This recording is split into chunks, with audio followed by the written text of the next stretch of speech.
Bismillahirrahmanirrahim. Alhamdulillahilladzi hadana wa waffaqana ila siratil mustaqim. Siratillahil azizil hakim. Ashhadu an la ilaha illallah wahdahu la syarika lahur rahmanir rahim. Wa ashhadu anna sayyidana Muhammadan abduhu wa rasuluhul karim. Syahadatan tunjina min azabin alim wa tudkhiluna jannatan na'im. Allahumma salli wa sallim wa barik ala sayyidina Muhammadin dhi khuluqin azim wa ala alihi wa ashabihi wa dhurriyyatihi wa atba'ihi ila yaumil aqim. Amma ba'd. Yang kita hormati dan kita cintai para habaib dan para alim ulama, para muhibbin, hadirin, hadirat rahimakumullah. Pertama-tama kita mengucapkan dan memanjatkan puji dan syukur kehadirat Allah Subhanahu wa ta'ala yang telah mengumpulkan kita di tempat yang penuh berkah ini.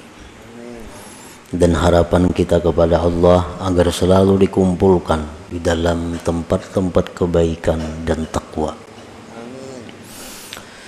Puji dan syukur juga kita haturkan kehadirat Allah Subhanahu wa ta'ala yang mana pada saat ini Allah menempatkan kita dalam keadaan yang sangat mulia, dalam keadaan yang sangat agung, dalam keadaan yang sangat dibanggakan Allah Subhanahu wa ta'ala, yaitu keadaan kita sebagai orang yang menuntut ilmu agama. Keadaan menuntut ilmu agama itu adalah merupakan keadaan yang paling dicintai oleh Allah Subhanahu wa ta'ala, yang andai kata kita meninggal dunia dalam keadaan itu, maka kita akan digolongkan dengan syuhada, dengan orang-orang yang syahid. Dan kita memohon kepada Allah agar selalu senantiasa kita ditempatkan dalam keadaan menuntut ilmu agama ini. Amin ya rabbal alamin. Salawat dan salam kita haturkan kepada junjungan kita Nabi besar Muhammad sallallahu alaihi wasallam dan kepada seluruh keluarga, para sahabat, zuriat dan pengikut beliau. Para muhibbin rahimakumullah, al-hikmatu tsaminata asyrata minal hikamil ataiyah. Qala al-imam Ahmad ibnu Athaillah As-Sakandari rahimahullah wa nafa'ana bi'ulumih. Hikmah yang ke-18 dari al-hikam. Berkata Al-Imam Ahmad bin Athaillah Sakandari rahimahullah, ihalatukal a'mala ala wujudil farag min ru'unatin nafsi, yang artinya menundanya engkau, melambatkannya engkau akan amalan-amalan atas adanya kelapangan, termasuk kebuduhan diri. Itulah artinya hikmah yang ke-18 ini. Penjelasannya adalah idza kana al-'abdu mutalabbisan bihalin min ahwalid dunya kat-tijarah wa nahwiha wa kana lahu fiha syughlun yamna'uhu minal amal bil a'malis salihat wal wazaifid diniyah wa ahala dhalikal amal ala faraghi min tilkal ashghal wa qala idza tafarragtu amiltu dhalik fadzalika min hamaqati nafsi. Apabila adalah seorang hamba berkecimpung dengan keadaan dari keadaan duniawi, apabila seorang hamba bergelut dengan urusan-urusan duniawi, seperti perdagangan dan seumpamanya. Dan adalah bagi dia seorang hamba tadi pada keadaan tersebut kesibukan yang mencegah dia, yang menghalangi dia daripada beramal dengan amal-amal yang saleh dan tugas-tugas keagamaan. Dan dia menunda yang demikian amal itu atas kelapangannya dari yang demikian itu kesibukan-kesibukan. Dan dia berkata, apabila aku telah lapang, maka aku akan beramal saleh yang demikian itu. Maka yang demikian itu adalah merupakan kebodohan seorang hamba tersebut. Nah, ini manusia, ini hamba Allah, orang yang sangat sibuk dengan urusan-urusan yang sifatnya dunia. Baik inya bertani, baik inya berdagang, baik inya pegawai, apapun keadaannya, dia sibuk. Dan kesibukannya itu menghalangi dia daripada beramal saleh, daripada melaksanakan tugas-tugas keagamaan yang semestinya.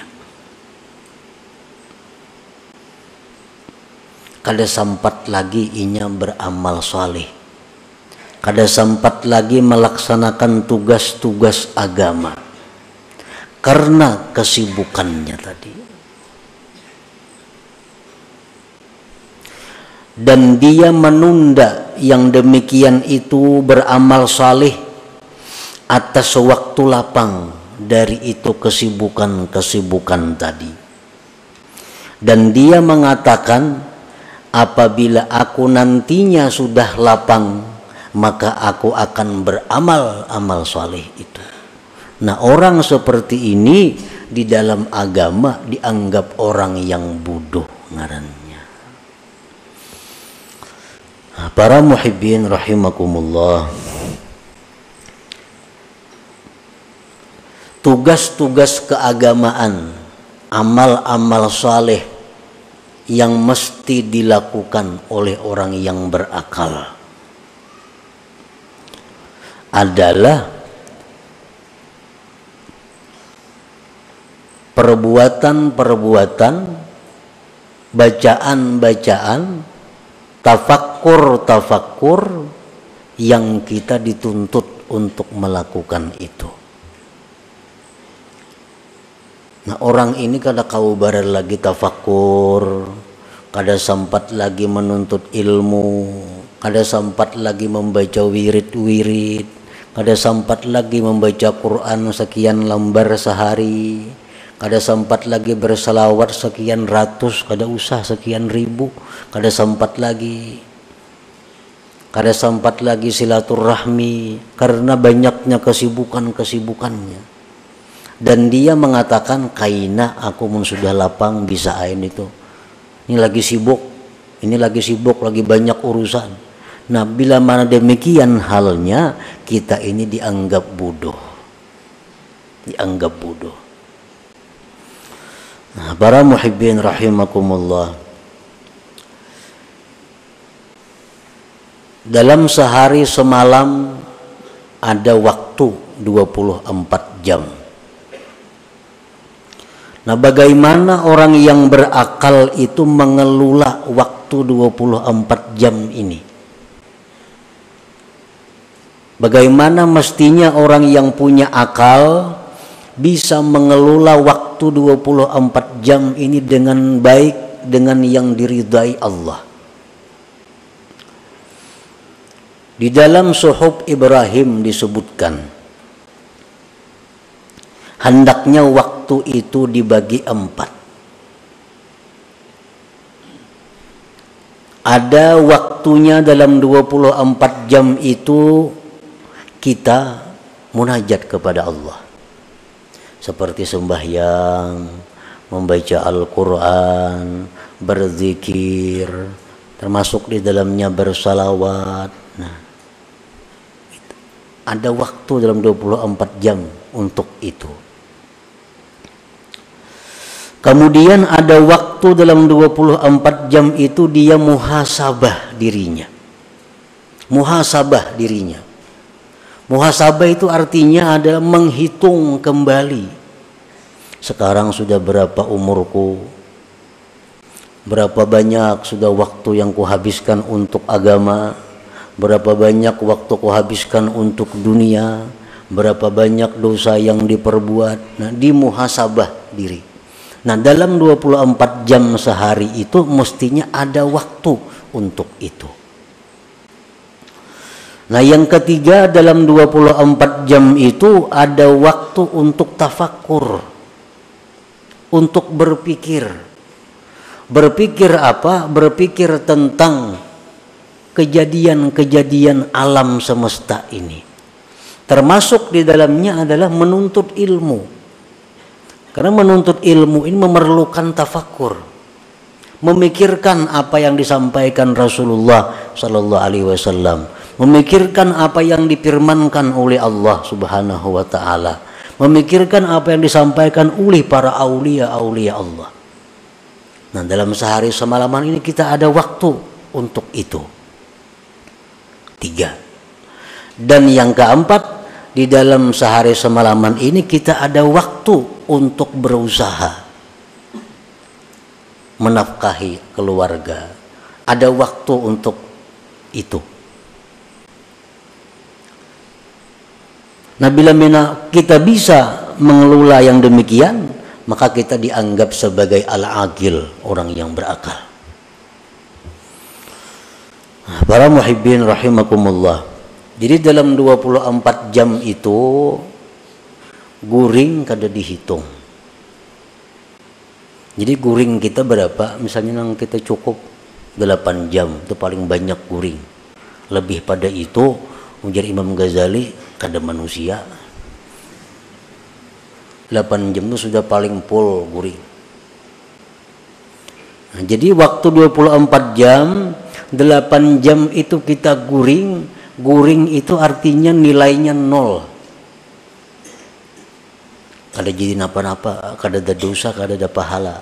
Ini guring nang kada ada niat apa-apa, guring semata guring.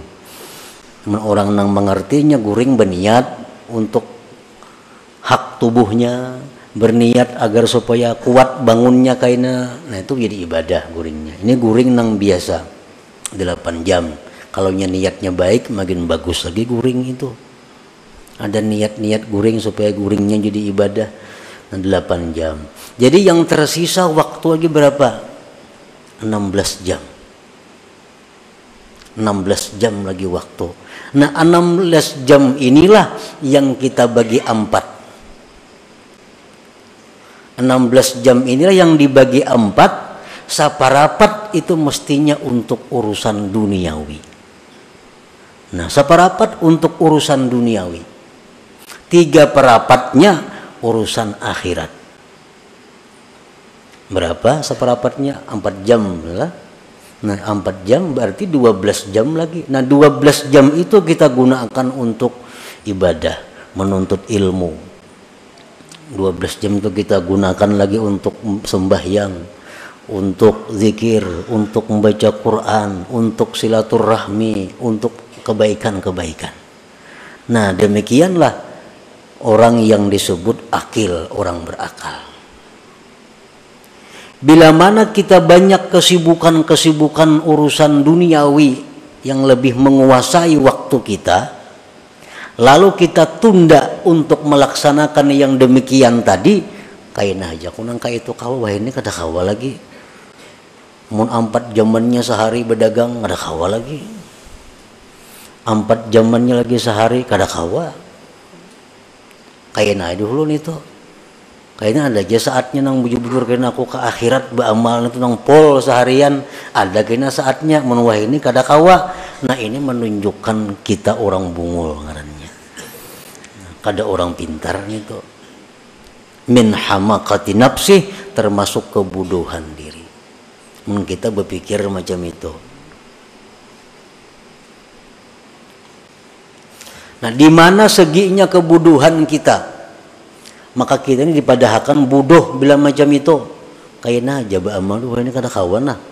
Ini banyak, itu banyak lagi masalah. Kaina ya dulu bila kaina mulainya nang bujur-bujur. Nah, bila kayak itu kita dikatakan bodoh. Di mana bodohnya? Wa hamakatuhu min salasati aujuh. Bodohnya itu dari 3 sisi. Al-awwalu isaruhud dunya 'alal akhirah allati hiya marji'uhu wa watanuhul hakiki. Wa dha'fu imanihi biqaulihi ta'ala wal akhiratu khairu wa abqa. Bodohnya itu yang pertama adalah dia mengutamakan dunia dari akhirat. Itu pertama. Waktu nang mustinya 4 jam untuk dunia, 12 jam untuk akhirat, dibaliknya 12 jam untuk dunia, cuma 4 jam untuk akhirat. Bisa kada sampai juga 4 jam. Nah, ini orang ngarannya mengutamakan dunia atas akhirat. Sedangkan akhirat itu tempat kembali dan tempat tinggal kita yang sebenarnya. Wawatanuhul hakiki, tempat kita yang sebenarnya itu di akhirat, bukan di dunia ini. Dunia ini hanya perantauan kita untuk menuju akhirat. Macam orang-orang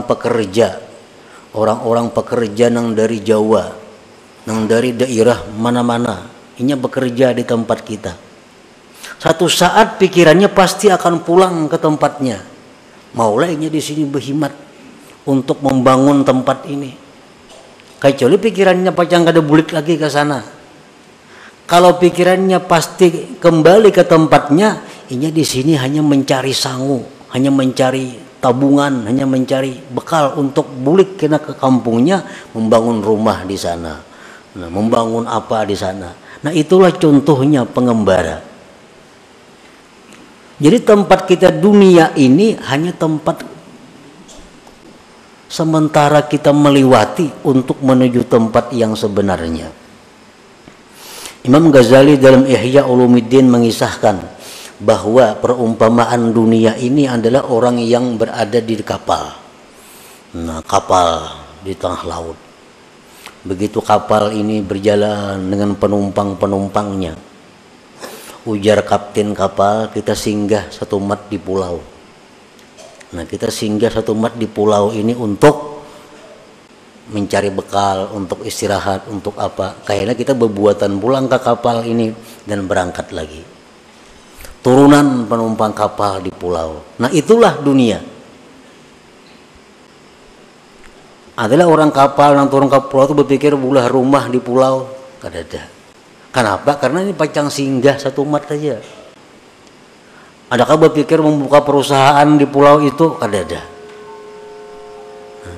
Bila di pulau ini kena kunyuk, kapalnya berjalan, dimakan binatang buas. Ditinggalkan orang. Nah, itulah kehidupan dunia ini. Dan contoh-contoh membuktikan berapa manusia yang mati meninggalkan gedung. Berapa banyak manusia yang mati meninggalkan duit miliaran rupiah.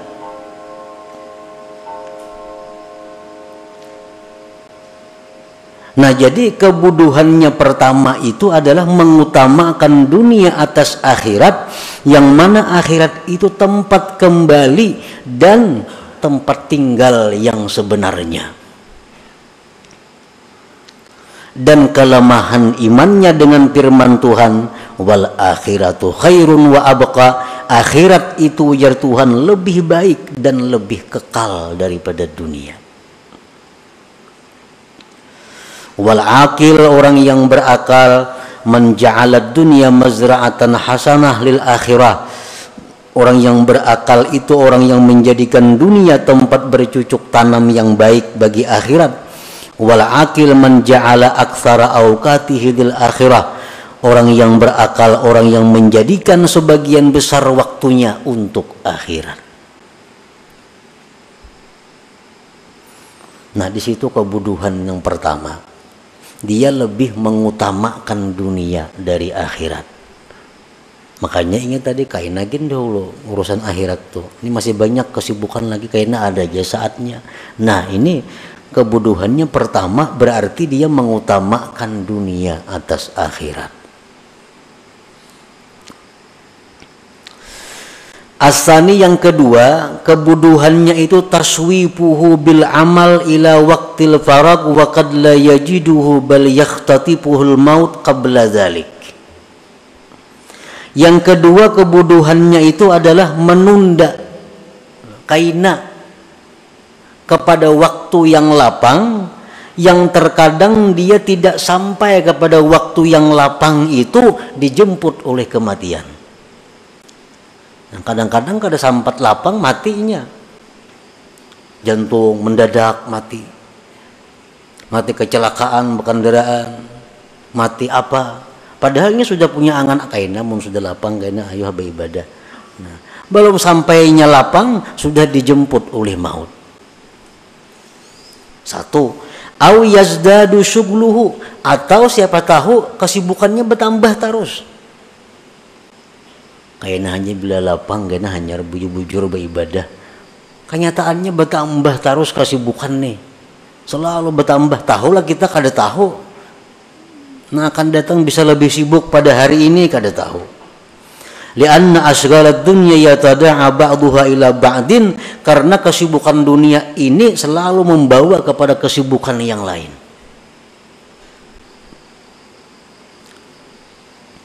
Aw ya'tariduhul marad wa la yastati'u bihil amal, atau di tengah jalan dia datang penyakit kada bisa lagi beramal. Nah, kainagin beramal dulu. Stroke kawala lagi beramal.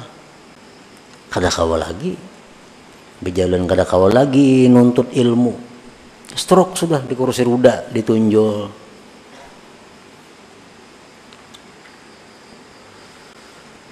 Nah, maka bila mana orang ini seperti keadaan demikian, sakitnya orang ini kada beramalnya orang ini sia-sia. Lain jika orang ini pak amal dahulu, napa ibadat imbatunya garing, begitu garing kada kau lagi beramal, tetap ditulis Tuhan terus. Nah, hanya banyak karena garingnya dulu pak amal orangnya. Amun dahulu kada pak amal garing, nah kayaknya aku mensihat beramal gitu Tuhan lawasnya ikam sihat kada beramal-amal.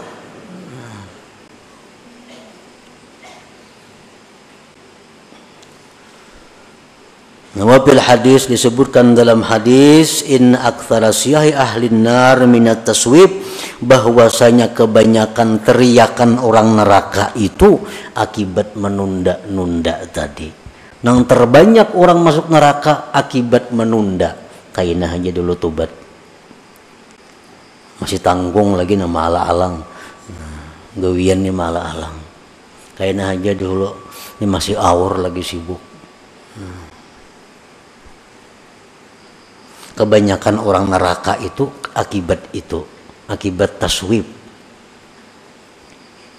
Inna aktsara syahi ahlin nar minat taswib. Nah, dua sudah kebodohannya.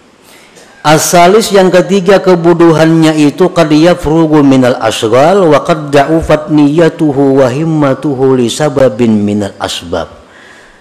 Bisa-bisanya waktu nang jaranya bila lapang kena beramal. Ada waktu lapang. Siapa tahu niatnya sudah lemah. Nah, himmahnya sudah lemah. Banyaknya orang nang lapang kada beramal. Banyak. Begawi kada, apa kada, duduk kada kakaruan, ada beramal kada juga. Kenapa? Ini niatnya sudah lemah. Nah, niatnya sudah turun. Karena ada sebab-sebab lain. Apa sebabnya dahulu? Nah, para muhibbin rahimakumullah, apabila perkataan-perkataan para aulia, sabda-sabda Rasul, firman-firman Allah yang menyuruh kita bangkit untuk beribadah kepada Allah mengetuk hati kita. tapi kita kada mahirani. Dengar sudah bisa. Nah, kayaknya mendengar pulang arahan-arahan agama nih, kada mahirani pulang. Nah, akhirnya orang ini bisa ditutup oleh Allah, hatinya dikunci sama sekali. Nah itu jadi lemah niatnya. Nah, Allah itu bila mana mengetuk hati kita untuk beribadah, mesti disambut walaupun sedikit. Dalam hati ini ada datang ilham dari Allah. Kita menjaga berzikir gitu 10 kali barang. Bila itu kada dihiraukan, kayaknya kada datang lagi ilham-ilham seperti itu. Ada kita mendengar hadis Nabi masuk ke dalam hati kita, bahwa membaca salawat itu baik. Nah, itu ngarannya ilham Allah kepada hati kita. Salawat itu baik. Nah, terima 3 kali barang bersalawat, tanda kita menerima pemberian Allah ini. Bila kita kada hiraukan itu, kayaknya kada datang lagi mau hidayah seperti itu.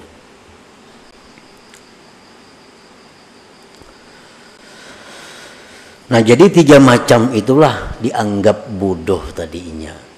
Orang menunda-nunda amal itu karena 3 macam tadi dianggap bodoh. 1, mengutamakan dunia daripada akhirat, padahal Tuhan sudah jelas mengatakan akhirat lebih baik.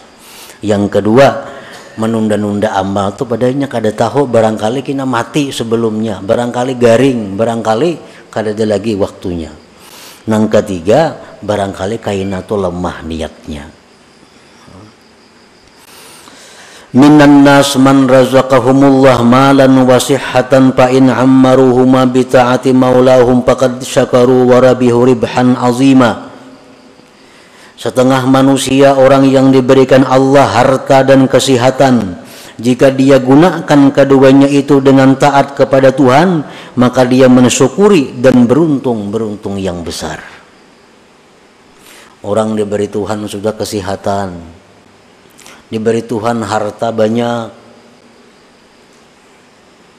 digunakannya kesehatannya untuk taat kepada Allah, harta digunakannya untuk taat kepada Allah, orang ini beruntung yang besar dan tergolong orang yang bersyukur. Wa in dayya'uhuma bi an syaghalu bi jam'il mal wat takasur wat talazzuz bis syahawat faqad khasiru khusranan 'azima wa kafaru bihatainin ni'matain wa huwa min alamatil khidlan. Apabila dia menyia-nyiakan umur, sihat dan harta. Ini beri Tuhan harta, diberi Tuhan sihat, tapi disia-siakannya. Dia sibuk dengan jam'il mal wat takasur, dia sibuk dengan mengumpulkan harta dan berbanyak-banyak harta, dan bersenang-senang dengan syahwatnya, maka orang ini mendapat kerugian yang besar dan dia kufur dengan nikmat sihat dan nikmat harta itu, dan itu merupakan tanda kehinaan seseorang. Nah, tanda kehinaannya artinya bakal jadi penghuni api neraka maksudnya. Nah, kita ini selama ini sihat saja awak, rajaki murah aja, tapi waktu kita banyak untuk urusan-urusan yang selain taat kepada Allah. Nah, itu alamat kehinaan kita, alamat kesusahan yang panjang bakal kita hadapi di akhirat. Tandanya itu. Nah, para muhibbin rahimakumullah, ada yang mengatakan bahwa mencari yang halal itu kan ibadah, menafkahi anak istri itu ibadah, dan itu adalah benar. Aku hari ini mau kada dagang di rumah, kada beberes, anak kada berduit, jadi hari ini aku turun berusaha. Hari ini turun berusaha, seapa hasilnya untuk nafkah keluarga. Nah, ini nang ibadah, ini nang bila mati fisabilillah. Orang ini di rumah kada ada lagi bekalnya, baras kada ada di rumah, duit kada ada, turun berusaha memberi makani anak bini. Anak kada turun di rumah, kada bisa apa-apa, turun berusaha ini mencari nang halal. Nah ini nang halal ibadah. Bila mati sabilillah. Ini nang alasan nang tepat.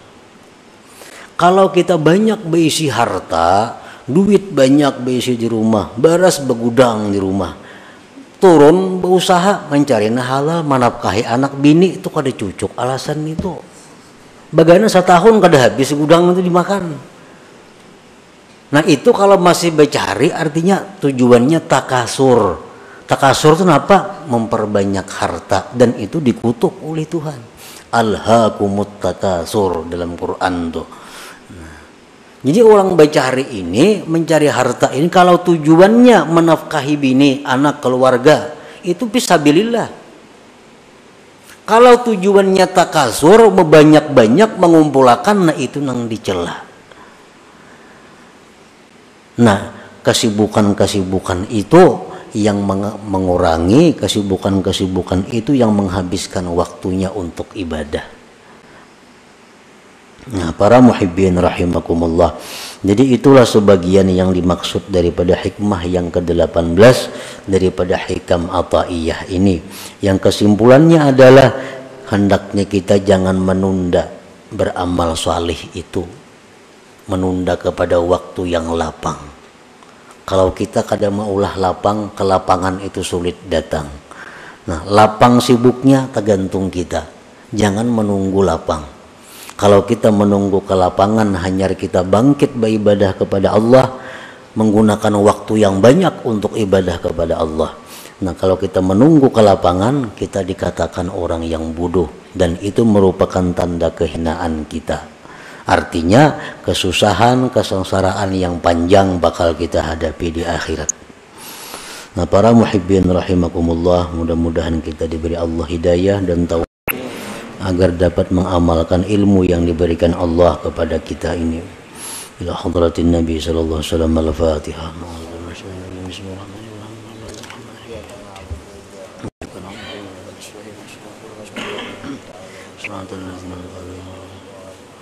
يا الله بها يا الله بها يا الله بحسن الخاتمة يا الله بها يا الله بها يا الله بحسن الخاتمة يا الله بها يا الله بها يا الله بحسن الخاتمة فيا أيها الرجل منه شفاعة صلوا عليه وسلموا تسليما.